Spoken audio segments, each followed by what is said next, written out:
Hello student, তো ফিরে আসলাম একটা ক্লাসে। আজ করাবো তোমাদের নবম শ্রেণী গণিত রায় মার্টিন প্রশ্নবিচিত্রা সেকেন্ড সামেটিভ 2026। তো আজকে তোমাদের জন্য আমি 15 নম্বর স্কুল নিয়ে এসেছি। তো পেজ নাম্বার তোমরা চলে আসবা 200 পেজ। চলো 15 নম্বর স্কুল করাবো। আচ্ছা, এর আগে তোমাদের 1 থেকে 14 নম্বর স্কুল দেওয়া হয়ে গেছে এবং প্রথম ক্লাস যেটা দিয়েছি পর্ষদ নমুনা প্রশ্নপত্র প্রথম ক্লাসটা, সেটাও তোমাদের দেওয়া হয়েছে। চলো আজকে 15 নম্বর স্কুল তো দেখে নেবো। 15 নম্বর স্কুলে যে আজকের যে ক্লাসের প্রশ্নগুলো আছে, দেখো 1 নম্বর প্রশ্নটা কিন্তু আমরা আগের ক্লাসে করে দিয়েছি। আগের ক্লাসে তোমাদের যেটা যেতে হবে, আমি এখানে স্কুল নাম্বার 8 নম্বর স্কুলে তোমরা যাবা, আর 1 নম্বর প্রশ্নটা, ঠিক আছে? দেখো আগের ক্লাসে যে প্রশ্নগুলো যেগুলো আমাদের একদম মিলে যাবে, যে প্রশ্নগুলো আগের ক্লাসে করে দিয়েছি, তো আগের ক্লাসগুলোতে যেসব প্রশ্নগুলো হয়ে গেছে না, সেই প্রশ্নগুলো কিন্তু আমি করাচ্ছি না। তোমাদের বলে দিচ্ছি কত নম্বর স্কুলে আছে প্রশ্নটা এবং কত নম্বর প্রশ্নটা আছে, সেই নম্বরটা কিন্তু উল্লেখ করে দিলাম। কারণ একই প্রশ্ন যদি বারে বারে করাই না, তাহলে আমাদের সবগুলো স্কুল শেষ করা কিন্তু সমস্যা হয়ে যাবে। তো সবগুলো স্কুল আমাদের শেষ করতে হবে, সময় খুবই কম, তার জন্য আমি একই অঙ্ক বারে বারে করাচ্ছি না। তার জন্য তোমাদের আমি বলে দিলাম যে এই স্কুলে গিয়ে দেখবো 1 নম্বর অঙ্কটা করা হয়ে গেছে, সেখান থেকে তোমরা দেখে নেবা। এই যেটা আমি বলবো, তো তোমরা প্রথম থেকে ক্লাসগুলো ভালো করে দেখো, তোমাদের কোনো সমস্যা হবে না, ঠিক আছে? চলো আমরা চলে আসবো 2 নম্বর প্রশ্নটা। চলো এই প্রশ্নটা আমরা করাবো। দেখো 2 প্রশ্নটা যেটা বলেছি, ত্রিভুজ এবিসি এর এডি মধ্যমা, এর মধ্যবিন্দু, দেখো এডি মধ্যমা আছে, তার মধ্যবিন্দু ই আছে, বর্ধিত বিই এসিকে এই বিন্দুতে ছেদ করে। তাহলে এসি দৈর্ঘ্যটা দেওয়া আছে, তার আমাদের এফ এর দৈর্ঘ্য বের করতে বলেছে। তাহলে আমাদের তো আগে প্রশ্নে যেভাবে বলেছে সেই অনুসারে কিন্তু আমাদের ছবিটা তৈরি করতে হবে প্রশ্ন অনুসারে। চলো আমরা ছবিটা যদি দেখি, এখানে লক্ষ্য করো এবিসি ত্রিভুজ বলেছে, ঠিক আছে? তাহলে আমরা একটি ত্রিভুজ নিয়ে নেব যার নাম এবিসি। এটা হচ্ছে 2 নম্বর প্রশ্নটা। এখানে ত্রিভুজটা আমি নাম দিয়ে দিব, আচ্ছা এবিসি, তাই তো? এবিসি ত্রিভুজ।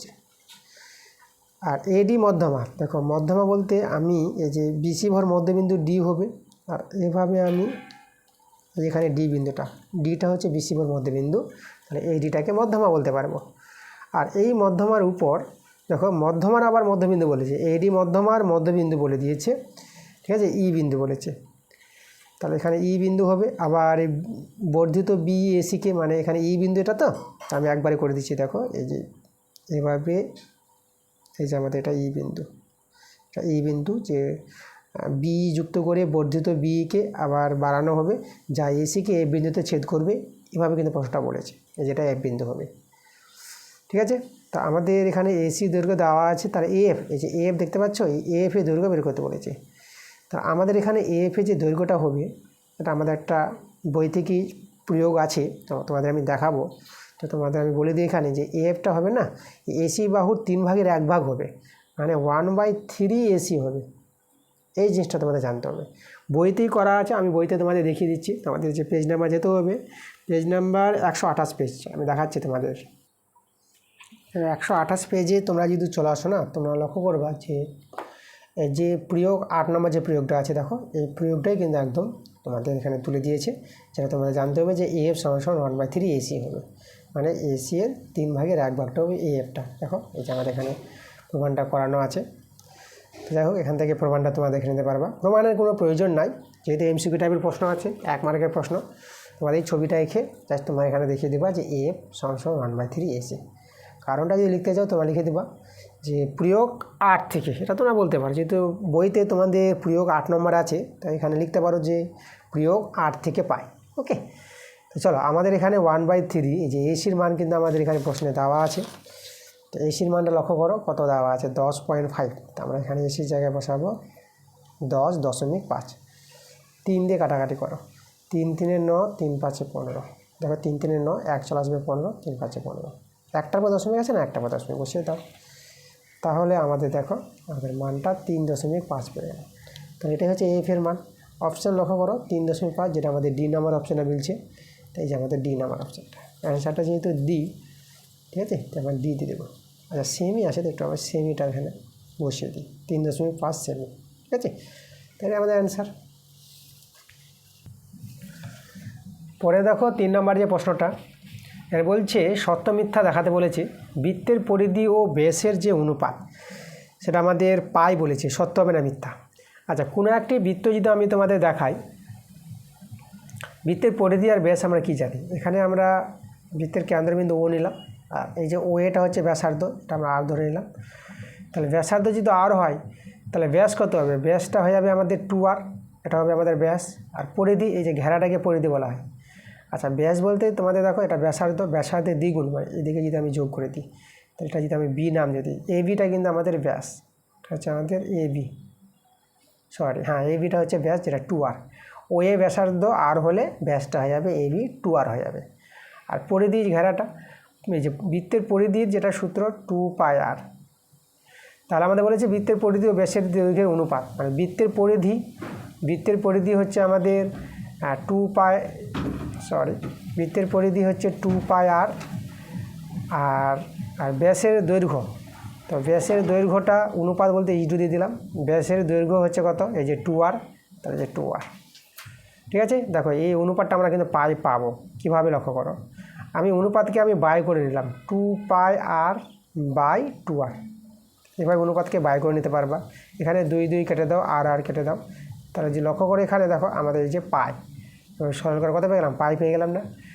তাহলে এই যে পাই যেটা আমাদের পাওয়া গেল, পাইটা কিন্তু লক্ষ্য করে এখানে বৃত্তের পরিধি ও ব্যাসের দৈর্ঘ্যের অনুপাতটাই হচ্ছে আমাদের কিন্তু পাই। ঠিক আছে, আচ্ছা, তার এখানে যেটা বলেছে কথাটা সত্য বলেছে, তা তোমরা অ্যান্সারটা সত্য লিখবা। এভাবে অঙ্কটা করে সত্য মিথ্যা জানতে চেয়েছে, তোমরা বুঝে নিতে পেরেছো যে অ্যান্সারটা সত্য। পায়ের কথা বলেছিল, পায়েটা চলে এসেছে, তাহলে অ্যান্সারটা সত্য। চলে 4 নম্বর প্রশ্নটা। 4-এর প্রশ্নটা আমরা আগের ক্লাসে করেছি। আগের ক্লাস বলতে তোমাদের যে প্রথম ক্লাস, যেটা পর্ষদ নমুনা প্রশ্নপত্র, আমি পর্ষদ লিখে দিলাম। সেই পর্ষদ নমুনা প্রশ্নপত্র থেকে দেখবা যে 1-এর 3 নম্বর যে অঙ্কটা ছিল, 1-এর 3-এর প্রশ্নটা। ঠিক আছে, চলো 2-এর দাগের প্রশ্নগুলো। 2-এর 1 নম্বর প্রশ্নটা আমরা আগের ক্লাসে করেছি। 3 নম্বর স্কুলে গিয়ে দেখবা 2-এর 7 নম্বর প্রশ্নটা। 2-এর 2 নম্বর প্রশ্নটাও আমরা আগের ক্লাসে করে দিয়েছি, এটা তোমরা পাবা 1 নম্বর স্কুলে। ঠিক আছে, 1 নম্বর স্কুলে গিয়ে দেখবা সেখানে 2-এর 4 নম্বরটা আছে। 2-এর 4 নম্বর এখানে দেখিয়ে দিয়েছি, 2-এর 4 নম্বর, 1 নম্বর স্কুলে 2-এর 4।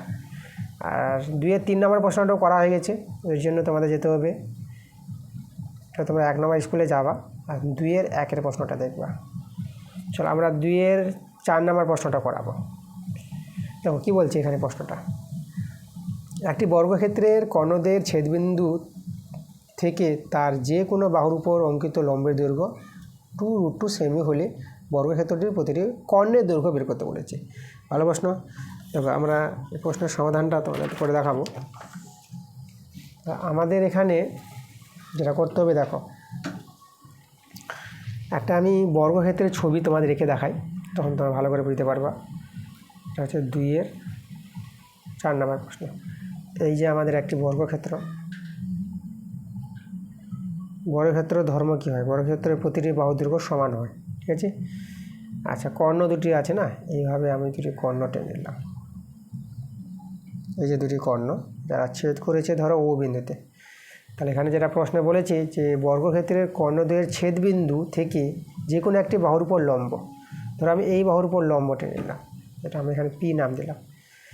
তাহলে এটা বর্গক্ষেত্রটা এ বি সি ডি, এখানে ওপিটা, এই যে ওপিটা না লম্ব আছে, লম্ব এ বির উপর। তাহলে দেখো এভাবে যদি ওপিটা এ বির উপর লম্ব হয়, তাহলে এই ক্ষেত্রে দেখো ওপির দ্বিগুণ হয়ে যাবে বর্গক্ষেত্রের বাহুর দৈর্ঘ্য। এই জিনিসটা জানতে হবে এক্ষেত্রে। তাহলে এই যে আমাদের বাহুর দৈর্ঘ্য যেটা আমরা পাবো বর্গক্ষেত্রের বাহুর দৈর্ঘ্য, তাহলে অতএব আমরা বর্গক্ষেত্রের বাহুর দৈর্ঘ্য সেটা কী হয়ে যাবে, 2 ইন্টু, ঠিক আছে, ওপি হয়ে যাবে, 2 গুণিত ওপি, এটা মনে রাখবে তোমরা, 2 গুণিত ওপি। এবার এই যে আমাদের এই দৈর্ঘ্যটা কিন্তু এখানে উল্লেখ করে দিয়েছে, দেখো যেটা বলেছে বাহুর উপর অঙ্কিত লম্বের দৈর্ঘ্য 2√2, মানে এখানে আমাদের যে ওপিটাই কিন্তু দেওয়া আছে 2√2 সেমি। তা ওপির জায়গায় বসিয়ে দেবো, এই যে 2 গুণিত ওপির জায়গায় 2√2 2√2 এখানে গুণ করে হয়ে যাবে 4 দিয়ে 8 2 দিয়ে 4 4√2 তাহলে আমরা বর্গক্ষেত্রে বাহু দৈর্ঘ্য পেয়ে গেলাম। তো আমাদের এখানে বের করতে বলেছে বর্গক্ষেত্রের প্রতিটি কর্ণের দৈর্ঘ্য, যে কর্ণের দৈর্ঘ্য বিডি আর এসি দৈর্ঘ্য বের করতে বলেছে। আচ্ছা, বর্গক্ষেত্রে কর্ণের দৈর্ঘ্যগুলো সমান হয়, যে কোনো একটি কর্ণের দৈর্ঘ্য পাওয়া মানে কর্ণের দৈর্ঘ্যগুলো পেয়ে যাওয়া। তা আমরা এবার করব অতএব বর্গক্ষেত্রের কর্ণের দৈর্ঘ্য।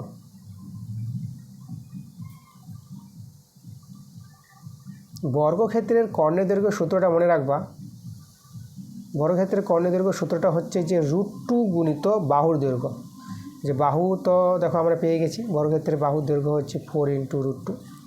আর এখানে যে ওপির ডবল, ওপির দ্বিগুণ করেই কিন্তু বর্গক্ষেত্রের বাহু দৈর্ঘ্য পাওয়া গেছে। তোমরা লক্ষ্য করো, এই যে ওপির দ্বিগুণ করে দেখো এইদিকে যেটা পাবা মানে এর অর্ধেক আছে।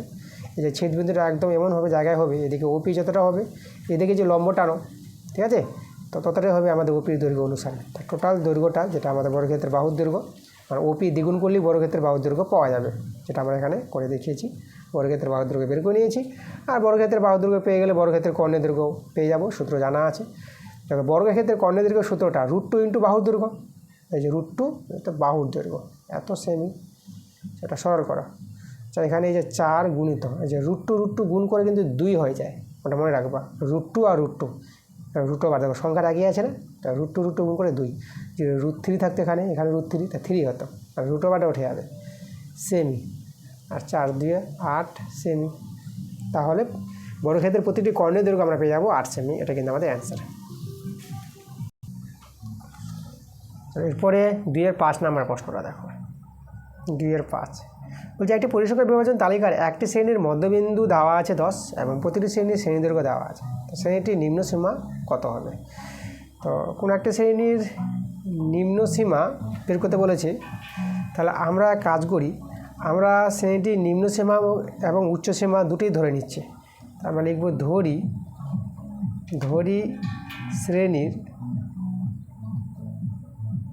শ্রেণীর প্রথমে আমি উচ্চ সীমাটা ধরি, উচ্চ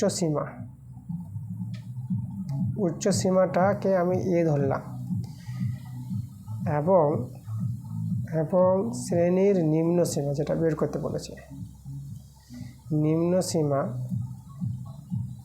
সীমাটাকে আমি বি ধরে নিলাম। তাহলে আমাদের যেটা জানতে হবে, দেখো আমাদের জানতে হবে শ্রেণীর মধ্যবিন্দু আর শ্রেণী দৈর্ঘ্য। দেখো শ্রেণীর মধ্যবিন্দু কি?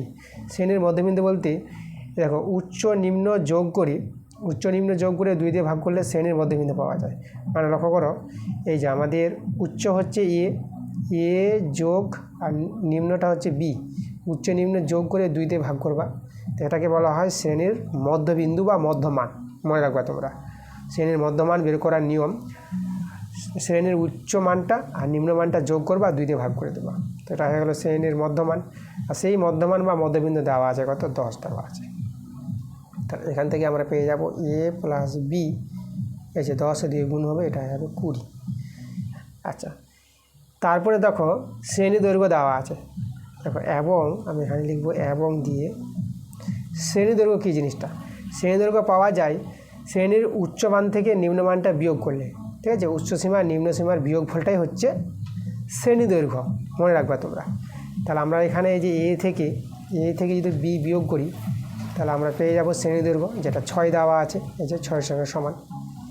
তাহলে এইভাবে আমরা দুটো সমীকরণ পেয়ে গেলাম, এ বি দিয়ে দুটো সমীকরণ। আমাদের শুধু নিম্ন সীমা মানে বি এর মানটা বের করতে হবে। আচ্ছা, বি এর মানটা বের করতে হবে, তাহলে এটা আমরা কেটে দেবো, তাহলে অপনয়ন করবো, এখানে এ কাটাবো, বি এর মান বের করবো।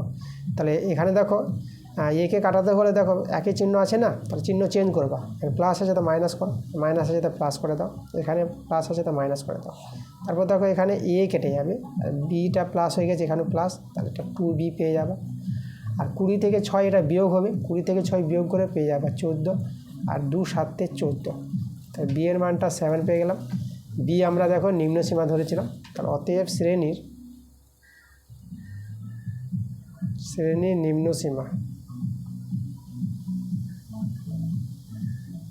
নিম্ন সীমাটা আমরা কত পেয়ে গেলাম? 7 পেয়ে গেলাম। এটা কিন্তু আমাদের অ্যান্সার, ঠিক আছে। এইভাবে অঙ্কটা করতে হবে। এরপরে বড় প্রশ্নগুলো, বড় প্রশ্নগুলো যেগুলো বইয়ের বাইরের প্রশ্ন থাকবে সেই প্রশ্নগুলো তোমাদের করাবো। এই প্রশ্নগুলো তোমরা যদি লক্ষ্য করো প্রত্যেকটা প্রশ্ন বইয়েরই প্রশ্ন আছে। শুধু দেখো এই যে জ্যামিতিক যেটা প্রয়োগ 6 নম্বর 6 দাগের জ্যামিতিক প্রয়োগটা শুধু আমরা করাই, ঠিক আছে? আর বাকিগুলো বইয়ের প্রশ্ন। আচ্ছা 6 দাগের জ্যামিতিক প্রশ্নটা চলো আমি দেখাচ্ছি তোমাদের। এই যে 6 দাগের যে জ্যামিতিক প্রশ্নটা আছে তোমাদের বলবো এটা যদি বই থেকে থাকে তবুও আমি করাই। আর 6 দাগের জ্যামিতিক প্রশ্নটা কিন্তু ছাড়ি না, প্রত্যেক ক্লাসে তোমাদের করিয়ে দিচ্ছি।